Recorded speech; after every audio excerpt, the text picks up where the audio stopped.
محترم مسلمانانو یو صاحب پوښتنه کړې ده چې د چا نه ډېر منځونه قضا شي د هغې طریقه راته بیان کړئ.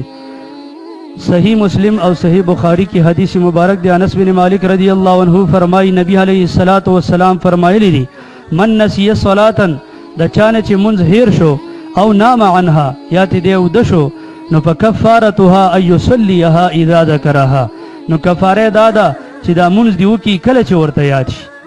محترمو کله چې منځ قضا شي نو داغه فورا ادایګي ضروری ده بغیر د عذر شرعي نه. پدې کې تاخير کول دا ګناه ده ناجایز دي. د قضا منځونو را ګرځولو د پاره څه خاص وخت متعین نه دی بلکې کله چې هم انسان ته موقع میلاو شي قضا منځ کولی شي. البته د دریو اوقاتو نه علاوه چې هغه یو د نور د راختو ټایم دی، یو د استوا ټایم دی چې کله نور د اسمان په منځ شي، او یو د غروب ټایم دی کله چې نور پریوزي.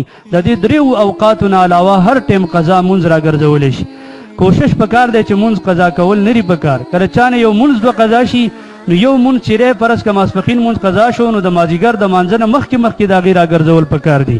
داسې هر یو منځ شي. خو که چانه ډېر منځونه قضا شوي نو د هغې باره کې محترمو خبره دا ده چې دی اوس صاحب ترتیب نه دی. دله پکار ده چې دا قضا منځونه په داسې ترتیب را وګرځوي چې یاره که د مانځه نه مخکې کوي او که د مانځه نه وروستو یې کوي او که ډېر منځونه په یو ځای باندې قضا را ګرځوي په دې طریقې سره دی دا ټول منځونه قضا را ګرځولی شي.